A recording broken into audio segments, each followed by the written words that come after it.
और क्यों? उन सारे समस्याओं की जड़ एक ही है, और वो है आज की राजनीति, जिसे हम मेन स्ट्रीम पॉलिटिक्स कहते हैं। ये कांग्रेस, बीजेपी और दूसरी पार्टियों की जो राजनीति है, जो 75 साल से चली आ रही है, जो एक ही ढर्रे पे चली आ रही है, जिसे हम मेन स्ट्रीम पॉलिटिक्स कहते हैं, ये मेन स्ट्रीम पॉलिटिक्स जो 75 साल से चली आ रही है, ये आज हमारे देश की सभी समस्याओं की जड़ है। अभी किसी वक्ता ने बिल्कुल सही कहा कि हमारी जिंदगी के हर मुद्दे को राजनीति टच करती है। कई बच्चों से बात करो, या मिडिल क्लास के लोगों से बात करो, वो कहेंगे I have nothing to do with politics.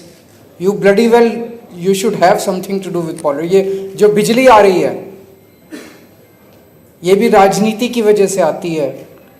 जब आम आदमी पार्टी की 10 साल दिल्ली में सरकार थी, तो दिल्ली में 24 घंटे बिजली आती थी। आज दिल्ली में पावर कट लगने लगे हैं, तो आपके घर में बिजली आएगी कि नहीं आएगी, इसमें भी राजनीति है। आपको सस्ती बिजली मिलेगी कि महंगी बिजली मिलेगी, इसमें भी राजनीति है। आपको नौकरी मिलेगी, सरकारी नौकरी मिलेगी कि नहीं मिलेगी, इसमें भी राजनीति है। आपको प्राइवेट नौकरी मिलेगी कि नहीं मिलेगी, इसमें हर छोटी से छोटी और बड़ी से बड़ी चीज में राजनीति है। You can not stay away from politics. आपको राजनीति का हिस्सा बनना पड़ेगा, राजनीति में इंटरेस्ट लेना पड़ेगा, राजनीति में पार्टिसिपेट करना पड़ेगा।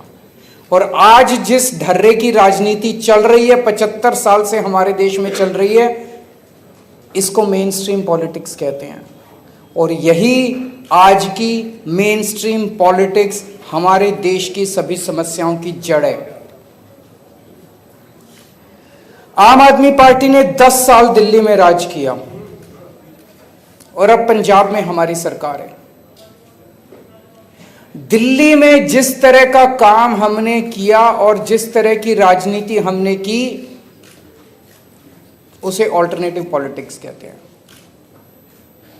हम कहते हैं स्कूल बनने चाहिए, ये लोग कहते हैं अच्छे स्कूल नहीं होने चाहिए। हम कहते हैं लोगों को अच्छा इलाज मिलना चाहिए। हमने शानदार स्कूल बनाए 10 साल में दिल्ली के अंदर, सरकारी स्कूल अच्छे कर दिए। 10 साल तक प्राइवेट स्कूलों को फीस नहीं बढ़ाने दी, सरकारी स्कूल इतने शानदार कर दिए। इनकी सरकार आई 3 महीने नहीं हुए अभी बीजेपी की सरकार आए हुए, इन्होंने सरकारी स्कूलों का वापस बेड़ा गर्क। मैं सोशल मीडिया पे देख रहा था, बच्चे लिख रहे हैं कि पेरेंट्स लिख रहे हैं, एसओएससी के स्कूलों को बर्बाद करने, जो स्पेशलाइज्ड एक्सीलेंस के जो सबसे शानदार स्कूल होते थे, उनको बर्बाद करना चालू कर दिया। क्यों? क्योंकि ये उनकी राजनीति का हिस्सा नहीं है। वो मेन स्ट्रीम पॉलिटिक्स जिसको कहते हैं, उसका हिस्सा नहीं है कि लोगों को अच्छी शिक्षा मिले। हमारी ऑल्टरनेटिव पॉलिटिक्स का हिस्सा है कि अच्छी शिक्षा सबको मिलनी चाहिए, चाहे गरीब का बच्चा हो चाहे अमीर का बच्चा हो। हमारे 10 साल के अंदर जब दिल्ली में हमारी सरकार थी, हमने शिक्षा माफिया को कंट्रोल कर रखा, शिक्षा माफिया को ध्वस्त कर दिया दिल्ली के अंदर। बड़ी मेहनत करनी पड़ी, बड़ी धमकियां आई, बड़ा हिम्मत दिखानी पड़ी शिक्षा माफिया के खिलाफ। ये शिक्षा माफिया बड़े बड़े स्कूल, ये छोटे लोग नहीं है जो बड़े बड़े स्कूलों के मालिक हैं, उन लोगों का सामना किया हमने। 10 साल तक प्राइवेट स्कूलों को फीस नहीं बढ़ाने दी। अभी 3 महीने नहीं हुए दिल्ली के अंदर इनकी सरकार बने हुए, और फीस, सारे प्राइवेट स्कूल फीस बढ़ा रहे हैं। बच्चों के पैर बाउंसर लगा दिए, जो फीस नहीं देगा उनके बच्चों को स्कूल में नहीं आने दे। ये इनकी राजनीति है, ये मेन स्ट्रीम राजनीति है। मेन स्ट्रीम राजनीति वो है जिसमें शिक्षा माफिया का राज होगा। मेन स्ट्रीम राजनीति वो है जिसमें शिक्षा माफिया आपके बच्चों को स्कूलों के अंदर नहीं घुसने देगा। ऑल्टरनेटिव पॉलिटिक्स वो है जिसमें गरीब और अमीर के बच्चों को एक जैसी शिक्षा मिलेगी, चाहे उसके पिताजी के पास पैसे हो चाहे नहीं। हमने 10 साल दिल्ली के अंदर 24 घंटे बिजली कर दी, ये ऑल्टरनेटिव पॉलिटिक्स है। इनकी सरकार आते ही दिल्ली में 3-3, 4-4 घंटे के पावर कट लगने लगे। पहले हमारे से पहले कांग्रेस की सरकार थी, उनकी भी बिजली कंपनियों से साठगांठ थी। हमने आके बिजली कंपनियों को सीधा कर दिया, ठीक कर दिया, उनको उनकी मनमर्जी बंद कर दी। जैसे ही हमारी सरकार गई 3 महीने के अंदर बिजली कंपनियों का फिर से नौटंकी चालू हो गई, फिर से 3-3, 4-4, 8-8 घंटे के पावर कट ले, उनकी ये मेन स्ट्रीम पॉलिटिक्स है। तो मेन स्ट्रीम पॉलिटिक्स आज देश की सभी समस्याओं की जड़ है। 24 घंटे केवल और केवल एक तरफ पूरी दुनिया एआई की बात कर रही है, आर्टिफिशियल इंटेलिजेंस की बात कर रही है, और ये लोग 24 घंटे केवल आपके बच्चों को हिंदू मुसलमान, हिंदू मुसलमान, हिंदू मुसलमान, हिंदू मुसलमान, बस यही सिखाते हैं। इनके बच्चे जाके विदेश में पढ़ते हैं, इनका कोई नेता उठा के देख लो इनके बच्चे कहां पढ़ रहे हैं, सारे इनके बच्चे दे जाके विदेशों में पढ़ते हैं। आपके बच्चे के हाथ में डंडा देके ये मस्जिदों के सामने भेज के और हिंदू मुसलमान कराते हैं। ये मेन स्ट्रीम पॉलिटिक्स है, ये बीजेपी और कांग्रेस की पॉलिटिक्स है। आम आदमी पार्टी की पॉलिटिक्स है 140 करोड़ लोगों को इकट्ठा करके इस देश को दुनिया का नंबर 1 देश बनाना। ये आम आदमी पार्टी की ऑल्टरनेटिव पॉलिटिक्स है। देश को लूटना, सरकारी पैसे को जम के लूटना। अभी इन्होंने एक सड़क बनाई है दिल्ली के अंदर, 250 करोड़ रुपए प्रति किलोमीटर। 1 किलोमीटर की सड़क पे 250 करोड़ रुपए खर्च किए इन्होंने सारा सामान, सारा देश उठा के अपने एक दोस्त को दे दिया। एयरपोर्ट भी दे दिए, रेलवे स्टेशन भी दे दिए, ऊपर आसमान भी दे दिया, पाताल भी दे दिया, जमीन भी दे दी, माइंस भी दे दी, पता नहीं क्या क्या दे दिया उसको। जम के भ्रष्टाचार करना, चाहिए ये पार्टी की सरकार हो चाहे उस पार्टी की सरकार हो, उसको मेन स्ट्रीम पॉलिटिक्स कहते हैं। और एक एक पैसे को बचा के जनता के भले के लिए इस्तेमाल करना, ईमानदारी से सरकार चलाना, उसको ऑल्टरनेटिव पॉलिटिक्स कहते हैं। हमारी पार्टी बनी थी उसके पहले कहते थे ईमानदारी से चुनाव नहीं लड़े जा सकते, चुनावों में तो 2 नंबर का पैसा इस्तेमाल करना ही पड़ता है। हमारी पार्टी ने ईमानदारी से चुनाव लड़ा और चुनाव जीत के दिखाया।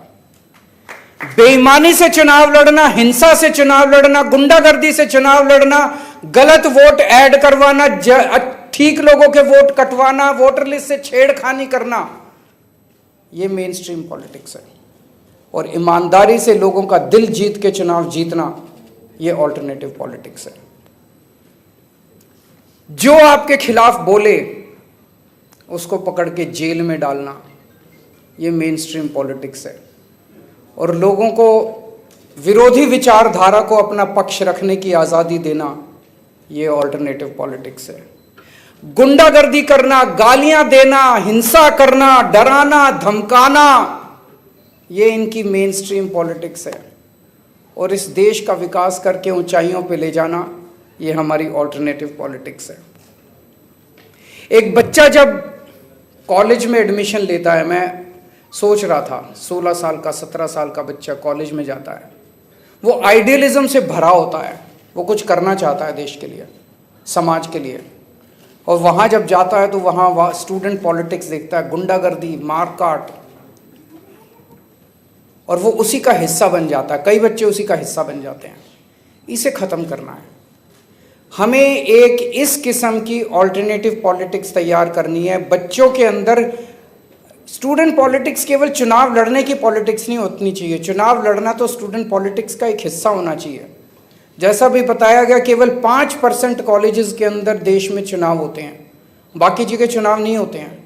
तो स्टूडेंट्स के ढेर सारे ग्रुप्स बनाए जाएंगे, डिस्कशन ग्रुप्स बनाए जाएंगे, सोशल ग्रुप्स बनाए जाएंगे, कल्चरल ग्रुप्स बनाए जाएंगे, जिसमें स्टूडेंट्स को सोशल कल्चरल एक्टिविटीज़ करने के लिए, समाज के साथ जुड़ने के लिए बहुत सारे एवेन्यूज़ प्रोवाइड किए जाएंगे। ऐसा मैं उम्मीद करता हूँ एसएप के ज़रिए देश के हर कॉलेज के अंदर इस तरह का माहौल तैयार किया जाएगा। लोगों को ऑल्टरनेटिव पॉलिटिक्स और मेन स्ट्रीम पॉलिटिक्स के बारे में सोचने के लिए मजबूर किया जाएगा। और हमारी उम्मीद है एक ऐसा समय आएगा जब आज जो पार्टियां मेन स्ट्रीम पॉलिटिक्स कर रही हैं, इस मेन स्ट्रीम पॉलिटिक्स को हटा के आम आदमी पार्टी की जो ऑल्टरनेटिव पॉलिटिक्स है, ये देश की मेन स्ट्रीम पॉलिटिक्स बनेगी, ऐसा मैं उम्मीद करता हूँ। और एसएप के ज़रिए पूरे देश के अंदर एक नई जनरेशन, पूरी की पूरी एक नई जनरेशन तैयार की जाएगी जो देश के लिए काम करेगी। राजनीति की परिभाषा बदलेगी। आज जैसा मैंने शुरू में कहा था, किसी भी बच्चे से पूछो, मिडिल क्लास वाले से पूछो, वो कहेगा I don't want to be a part of politics, I have nothing to do with politics. Politics इतना गंदा शब्द हो गया, इसको सही बनाया जाएगा। जो ऑल्टरनेटिव पॉलिटिक्स की मैंने बात की, जो विकास के लिए, देश के लिए प्यार और मोहब्बत की पॉलिटिक्स, उसको मेन स्ट्रीम पॉलिटिक्स बनाया जाएगा। मैं उम्मीद करता हूं कि एक ऐसी जनरेशन तैयार की जाएगी पूरे देश के अंदर जो देश के लिए काम करे। बहुत बहुत शुक्रिया एंड बेस्ट ऑफ लक।